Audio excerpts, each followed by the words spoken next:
एक टेस्ट किया जाता है जिसमें जो प्रेग्नेंट लेडी होती है उसके पेट के अंदर जो है एक नीडल डाली जाती है और उसके थ्रू जो है पेट में से पानी को बाहर निकाला जाता है, जो पानी जिसके अंदर बेबी रहता है। अगर आप प्रेग्नेंट हैं तो ये वीडियो हो सकता है आपके लिए बहुत हेल्पफुल हो।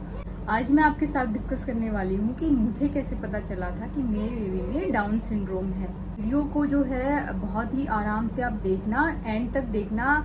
क्या प्रोसीजर होता है उसका, कौन से लेवल पे आपको पता चलता है कि आपके बेबी में जो है वो इस तरीके की कोई प्रॉब्लम हो सकती है।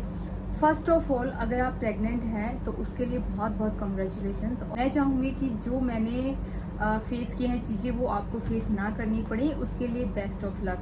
लेकिन फिर भी कहीं ना कहीं एक सेफ साइड को देखते हुए मुझे लगा कि ये चीज़ें आपके साथ शेयर करनी चाहिए, तो मैं वीडियो लेके आ गई हूँ आपके लिए। तो वीडियो को शुरू करने से पहले अगर आप चैनल पे नए हैं तो चैनल को सब्सक्राइब कर लें और अपने फ्रेंड्स के साथ में शेयर करें।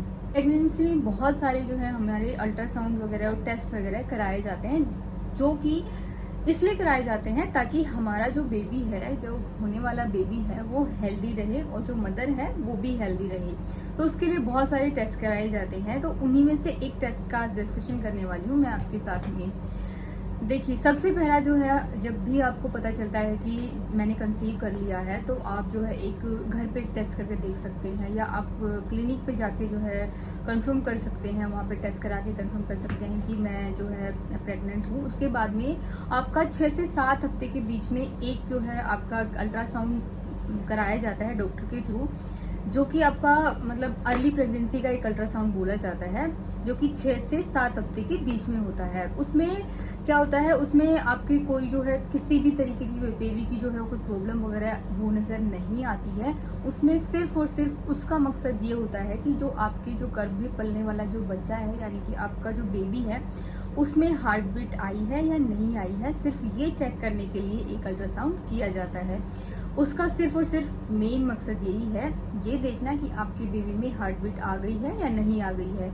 उसके बाद जब हमारा अल्ट्रासाउंड होता है लेवल 1 का, वो आपका 12 से 14 हफ्ता के बीच में हो जाता है। 12 से 14 हफ्ता के बीच में जब आपका लेवल 1 का अल्ट्रासाउंड होता है, कई बार है ना कंफ्यूजन ये होता है कि जो हमारा पहला अल्ट्रासाउंड होता है, कई बार लोग उसको लेवल 1 का अल्ट्रासाउंड समझ लेते हैं, लेकिन वो लेवल 1 का अल्ट्रासाउंड नहीं होता है। जब लेवल 1 का अल्ट्रासाउंड होता है, यानी कि 12वें हफ्ते के बाद जब आपका लेवल 1 का अल्ट्रासाउंड कराया जाता है, उसमें एक एंटी स्कैन होता है, यानी कि न्यूक्लियर ट्रांसल्यूसी एक स्कैन होता है, जिसके थ्रू जो है आप में के बेबी में जो जेनेटिक प्रॉब्लम है उनको जो है वो फोकस किया जाता है। इसमें जो है बेबी की नेजल बोन, बेबी का जो स्पाइनल कॉर्ड है, बहुत सारी जो चीज़ें हैं, स्ट्रक्चर जो है वो काफ़ी हद तक जो है वो पता लग जाता है। ये सब चीज़ें जो हैं उसमें देखी जाती हैं। उसमें एक एंटी स्कैन होता है, जो कि उसमें बताया जाता है कि आपका जो एंटी है वो कितना है। अब देखिए, अगर आपका एंटी जो है वो 2.5 तक है, विच इज़ नॉर्मल, लेकिन मेरे केस में क्या हुआ था कि मेरा जो एंटी था वो 3.8 आया था स्टार्टिंग में, जब मेरा लेवल 1 का अल्ट्रासाउंड हुआ था। क्योंकि मैं फर्स्ट टाइम प्रेग्नेंट थी उस टाइम पे, तो मुझे इन चीज़ों की नॉलेज नहीं थी, इसलिए मुझे नहीं समझ में आ रहा था कि ये चीज़ें क्या होती हैं। लेकिन जब मैंने डॉक्टर से कंसल्ट किया तो मैंने पूछा डॉक्टर से कि क्या ये बहुत बड़ी प्रॉब्लम है, तो डॉक्टर ने मुझे कहा कि ये ही सबसे बड़ी प्रॉब्लम है कि आपका जो एंटी है वो इतना बढ़ा हुआ आया है। उसके बाद डॉक्टर क्या करता है कि जब आपका एंटी स्कैन हो जाता है, यानी कि अगर आपका एंटी जो बढ़ा हुआ आता है, तो उसी लेवल पे आपका एक मार्कर टेस्ट कराया जाता है, जो कि होता है डबल मार्कर टेस्ट। देखिए, प्रेगनेंसी में मार्कर टेस्ट 3 तरीके के होते हैं। तीनों तरीके के मार्कर टेस्ट कब कराए जाते हैं, क्यों कराए जाते हैं, उसकी मैंने अलग से वीडियो एक बनाई हुई है, आप उसको देख सकते हैं। कौन कौन से मार्कर होते हैं और वो कब कराए जाते हैं और क्या पर्पज़ होता है, वो सब देख सकते हैं। तो मेरा है, उसके बाद जो है जब मेरा एंटी बढ़ा हुआ आया, 3.8 मेरा एंटी आया था, उसके बाद डॉक्टर ने मुझे एक डबल मार्कर टेस्ट करने के लिए बोला। नॉर्मल हमारा जैसे ब्लड टेस्ट होता है, सिंपल वैसे ही होता है वो, लेकिन उसकी रिपोर्ट जो होती है वो थोड़ा 1-2 दिन लेट आती है, क्योंकि वो काफ़ी अच्छे से एनालाइज करके उसको देते हैं। डबल मार्कर टेस्ट में जो है आपका रिस्क शो किया जाता है कि आपकी जो प्रेगनेंसी है वो हाई रिस्क है या लो रिस्क है। तो हाई रिस्क और लो रिस्क का मतलब ये होता है कि अगर आपका उसमें भी एंटी इंक्रीज आता है तो इसका मतलब आपकी प्रेगनेंसी जो है वो हाई रिस्क में जा रही है, और अगर आपका एंटी उसमें थोड़ा सा कम आ जाता है तो इसका मतलब आपकी जो लो रिस्क में है। डबल मार्कर कई बार जो है डॉक्टर वैसे भी आपसे करवा लेती है ताकि कोई जेनेटिक प्रॉब्लम आपके अंदर ना आए, इसलिए भी डबल मार्कर करा लिया जाता है सेफ साइड के लिए। तो अगर आपको डॉक्टर ने ये सजेस्ट किया है कि आप डबल मार्कर करवा के आइए तो आपको ये डरने की जरूरत नहीं है कि कहीं ना कहीं मेरे बेबी में कुछ प्रॉब्लम है, ऐसा नहीं है। कई बार डॉक्टर जो है वो सेफ साइड के लिए भी डबल मार्कर टेस्ट जो है आपको रिकमेंड कर देते हैं, तो आप उसको करा लेंगे तो आपके लिए और बेबी के लिए दोनों के लिए सेफ रहेगा। उसके बाद जो है मेरा जो केस था वो क्योंकि हाई रिस्क में चला गया था, तो मेरा जो केस था वो मेरी जो गायनेकोलॉजिस्ट थी उन्होंने ट्रांसफर कर दिया था फीटल मेडिसिन एक्सपर्ट के पास में, यानी कि फीटल मेडिसिन यानी कि जो स्पेशली जो वो गर्भ में जो बच्चा होता है उनकी जो स्पेशल डॉक्टर होती है उनके पास ट्रांसफर कर दिया जाता है। इसके आगे की जो भी प्रोसेस होती है वो वहीं पे होती है, गायनेकोलॉजिस्ट का वहाँ पे रोल खत्म हो जाता है। फीटल मेडिसिन एक्सपर्ट जो है वो क्या करते हैं, वो दोबारा से अपना एक स्कैन करते हैं, बहुत ही मतलब काफ़ी हाई लेवल का एक स्कैन होता है। High level in the sense कि कह सकते हैं कि वो बहुत डिटेल में एक स्कैन करते हैं, आपका मतलब आउटर भी स्कैन करते हैं, इंटरनल भी स्कैन करते हैं, और दोनों तरीके से स्कैन करने के बाद यानी कि अल्ट्रासाउंड करने के बाद, दोनों तरीके से अल्ट्रासाउंड करने के बाद में वो डिसाइड करते हैं कि हाँ आपकी प्रेगनेंसी जो है वो हाई रिस्क में है या नहीं है। एंटी अगर उसमें भी बढ़ा हुआ आता है, क्योंकि जब मेरा दोबारा से फीटल मेडिसिन एक्सपर्ट ने अल्ट्रासाउंड किया था तो वहाँ पे मेरा जो एंटी था वो 4.2 तक पहुँच गया था। अब वहाँ पे उन्होंने जो है मेरा उन्होंने बोला कि इसके बाद आप जो है टेस्ट करा सकते हैं।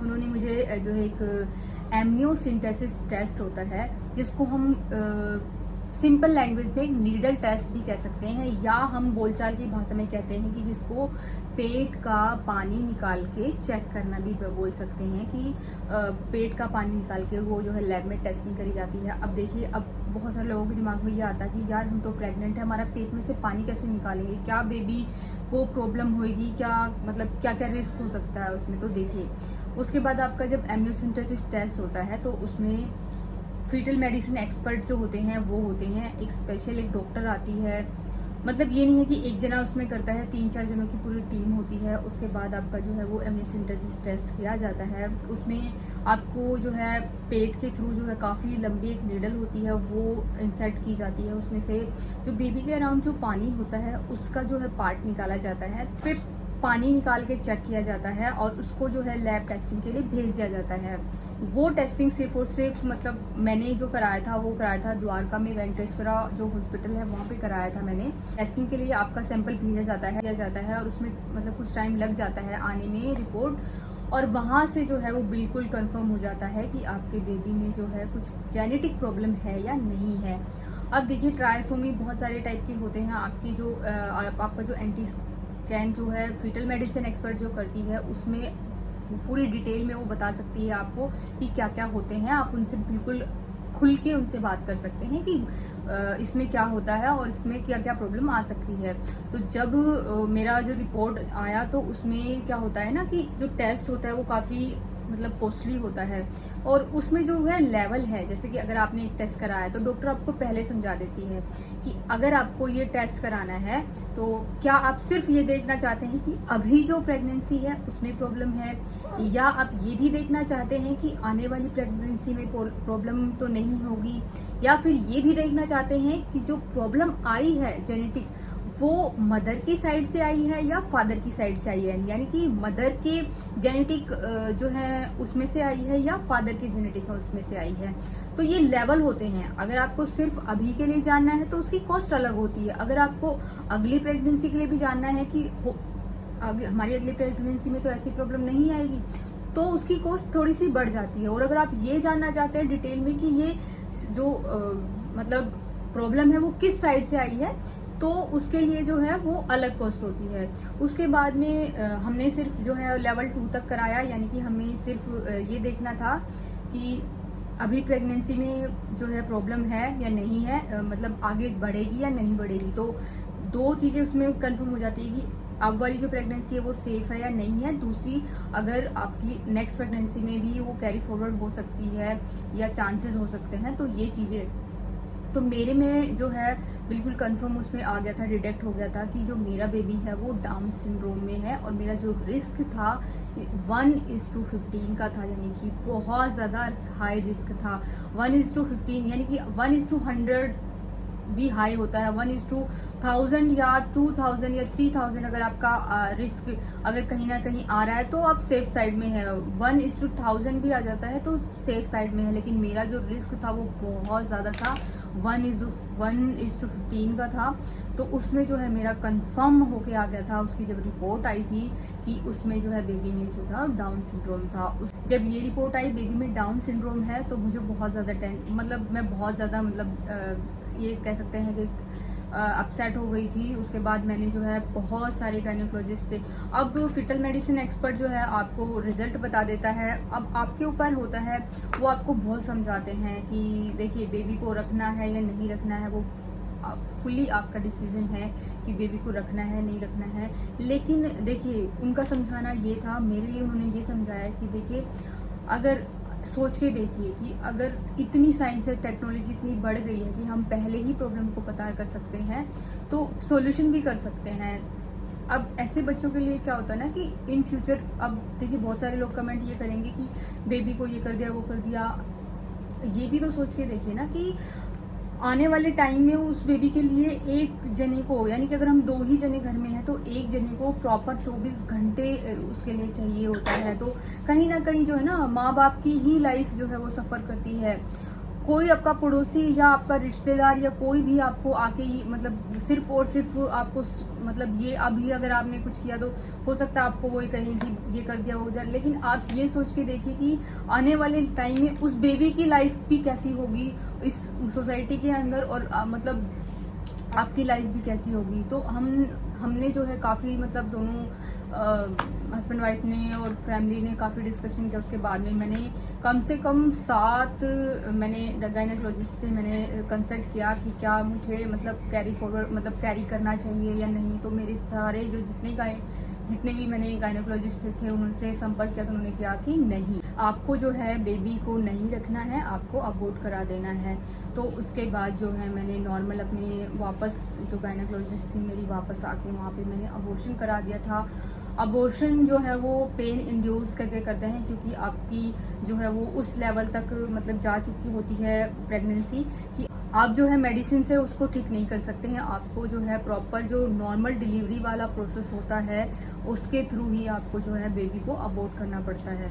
और जब हम अब अबॉर्ट कराने जाते हैं तो डॉक्टर आपको बिल्कुल बता देती है कि देखिए अगर हम पेन इंड्यूस करेंगे लेकिन अगर जो सर्विक्स है वो नहीं डायलिटेशन होता है, यानी कि बच्चेदानी का मुंह नहीं खुलता है, तो कहीं ना कहीं उनका ऑपरेशन करना पड़ सकता है। ये सारी चीज़ें जो है काफ़ी जो है पेनफुल होती हैं। एक तो मतलब इतना सारा आप सब कुछ करते हैं, उसके बाद आपके पास बेबी भी नहीं रहता है। तो देखिए मेरा पर्पज़ ये था कि आपको थोड़ी सी हेल्प हो सके कि आप मतलब डिसीज़न ले सकें। अब इस टेस्ट में कई बार है ना लोग पूछते हैं कि दर्द होता है नहीं होता है। देखिए इंजेक्शन के थ्रू जितना दर्द होता है उतना दर्द उसमें भी होगा आपको, बट ये होता है कि हम अपने बेबी के लिए जो है बहुत सारे टेस्ट वगैरह सब कुछ कराते रहते हैं, तो हमें इतना पता नहीं चलता है। आई होप ये वीडियो आपको थोड़ी बहुत हेल्प करी होगी। अगर आप भी इस फेज से गुजर रहे हैं तो अपने आप को स्ट्रॉन्ग रखिए। उसके बाद जो है अपने आप को मोटिवेट रखिए। देखिए जो भी होता है वो कहते हैं ना कि जो भी होता है वो अच्छे के लिए होता है। उसके बाद जब मैं दोबारा से प्रेग्नेंट हुई, मुझे एक बेबी गर्ल हुई, बहुत क्यूट है और बिल्कुल नॉर्मल डिलीवरी से हुई है। कोई किसी भी टाइप की कोई प्रॉब्लम नहीं हुई पूरी जर्नी में। और वो जर्नी आप मेरी सुनना चाहते हैं तो चैनल को सब्सक्राइब करें और अपने फ्रेंड्स के साथ शेयर करें। वीडियो कैसी लगी ज़रूर बताना, और अगर इससे रिलेटेड आपके कोई क्वेश्चन होंगे तो आप कमेंट बॉक्स में कर सकते हैं, मैं आंसर करने की पूरी कोशिश करूँगी। तो मिलते हैं नेक्स्ट वीडियो में, तब तक stay healthy and bye bye.